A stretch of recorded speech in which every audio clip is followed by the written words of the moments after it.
আসসালামু আলাইকুম রহমতুল্লাহি ওবরাকাত। আজ থেকে বেশ কিছুদিন আগে 15 দিন আগে আমি বাংলাদেশের রাজনীতি নিয়ে কিছু বিশ্লেষণ করেছিলাম। বিশেষ করে একটা বিশ্লেষণ করেছি, সেটা হলো জুলাই সনদ ঝুলে আছে তার বাস্তবায়ন নিয়ে।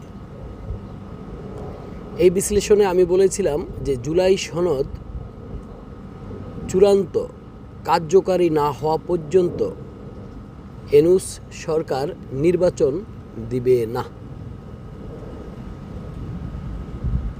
এর কারণটা হলো যে ইউনূস সরকার জুলাই সনদ বাস্তবায়ন যদি না করে নির্বাচন দেয়, তাহলে ওনার বৈধতা নিয়ে চ্যালেঞ্জ থাকতে পারে, জুলাই গণ অভ্যুত্থান নিয়ে চ্যালেঞ্জ থাকতে পারে, বিভিন্ন যেই জুলাই গণ অভ্যুত্থানে যারা আহত নিহত শহীদ হয়েছেন, পঙ্গুত্ব বরণ করেছেন, তাদেরকে নিয়ে একটা বিভ্রান্তকর সৃষ্টি হতে পারে।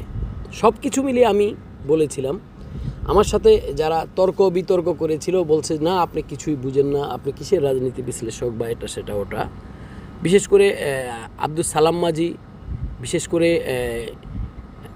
যিনি আমাদের ইয়ে থেকে ইটালি একজন প্রবাসী আছেন, তার নাম হলো আনিস সিকদার সাহেব, বিশেষ করে যিনি আছেন সৌদি প্রবাসী, তার নাম হলো নজরুল সাহেব, নজরুল ইসলাম মজুমদার, তারপরে আরও অনেকে সবাই আমার বিপক্ষে চলে গেছে। বলছে না এটা আপনার সঠিক বিশ্লেষণ না। আমি বলেছি হ্যাঁ এটাই সঠিক বিশ্লেষণ, আমারটাই সঠিক হবে, একটু ওয়েট করুন, ধৈর্য ধরুন, নির্বাচনের আগে কি হচ্ছে সেটা একটু দেখুন, না দেখে তো বলা যাচ্ছে না। তবে এটা আমার বিশ্লেষণ আমি করেছিলাম যে জুলাই সনদ এবং আমার কলমে আমি লিখেছিলাম যে জুলাই সনদ বাস্তবায়ন না করা পর্যন্ত যদি ডক্টর ইউনূস নির্বাচন যদি দেয়, তাহলে তার এটা বড় ধরনের একটা ভুল হবে বলে আমি মিঠু মনে করি। তো ঠিক আমাদের মিঠু সাহেব যে বিশ্লেষণটা করেছেন, অত্যন্ত চমৎকার বিশ্লেষণ, যেটা আজকের নিউজে প্রকাশ হলো। কিন্তু উনি এই বিশ্লেষণ বা এই নিউজটা উনি দিয়েছিলেন আমাদেরকে আজ থেকে 15 দিন আগে। আমরা একটু বিশ্লেষণটা শুনি। ধন্যবাদ। জুলাই সনদের আইনি ভিত্তি বা বাস্তবায়নের বিষয়ে রাজনৈতিক দলগুলো একমত না হলে চূড়ান্ত সিদ্ধান্ত নেবে সরকার। সেক্ষেত্রে রাজনৈতিক দল এবং বিশেষজ্ঞ কমিটির প্রস্তাব সরকারের কাছে পাঠানো হবে জানিয়েছেন ঐকমত্য কমিশনের সদস্য বদিউল আলম মজুমদার। তবে সনদ বাস্তবায়ন হবে কোন প্রক্রিয়ায়? সংবিধান আদেশ জারি, গণভোট, গণপরিষদ গঠন নাকি নির্বাচিত সংসদে এই নিয়ে প্রস্তাব থাকলেও মুখ খুলতে চায় না কমিশন। বিশেষজ্ঞরা বলছেন রাজনৈতিক সদিচ্ছা না থাকলে সনদ বাস্তবায়নে কোনো প্রক্রিয়াই কার্যকর হবে না। লাভলি বিথের রিপোর্ট।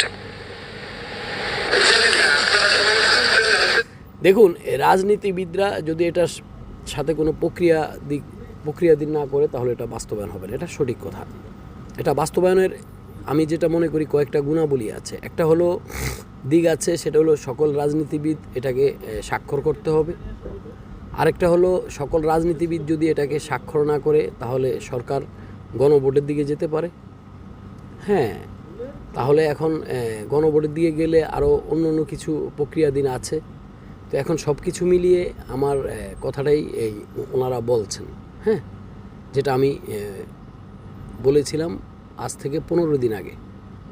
সংস্কার প্রস্তাব নিয়ে আলোচনায় 84টি বিষয়ে একমত রাজনৈতিক দলগুলো। প্রধানমন্ত্রীর ক্ষমতার ভারসাম্য, পিআর পদ্ধতি সহ মৌলিক কয়েকটি বিষয় আছে দ্বিমত। তবে ঐকমত্য কমিশনের সবচেয়ে বড় সংকট এখন সনদ বাস্তবায়নের প্রক্রিয়া নিয়ে। রাজনৈতিক দলগুলো আপনাদের পক্ষ থেকে যে সমস্ত মতামত এসেছে, কমিশনের সংবিধান সংক্রান্ত প্রস্তাবগুলো আগামী জাতীয় সংসদে বাস্তবায়নের পক্ষে বিএনপি।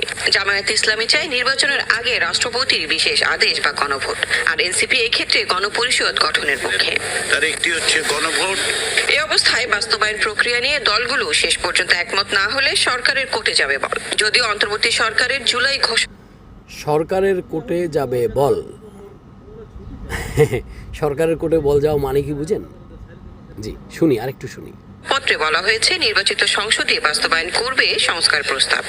যদি সবগুলো দল একত্রিত নির্বাচিত সরকার বাস্তবায়ন করবে জুলাই সনদ, এটার ওয়ারেন্টি গ্যারান্টি কতটুকু সত্যতা বলে আছে বলে আপনাদের ধারণা?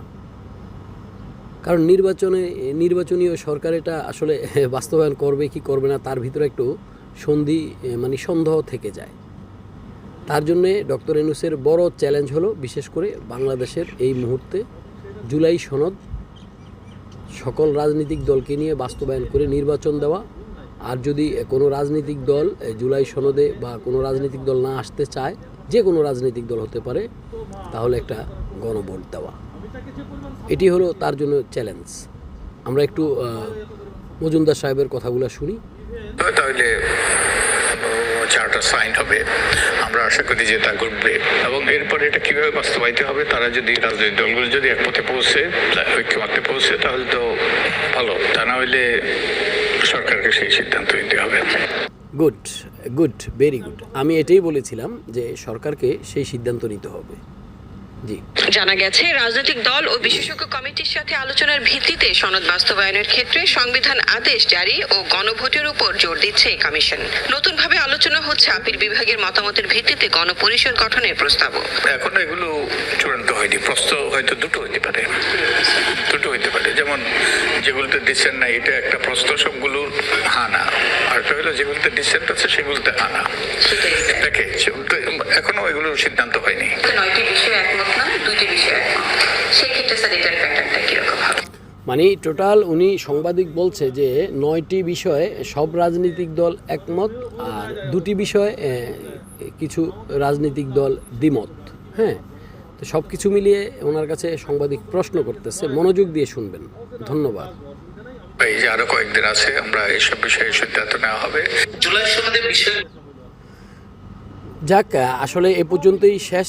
জুলাই সনদের যেই বাস্তবায়ন, এটা না হলে নির্বাচন অসম্ভব, এবং নির্বাচন হবে কিনা আদৌ পর্যন্ত আমাদের ভিতরে একটা সন্দেহ থেকেই যায়।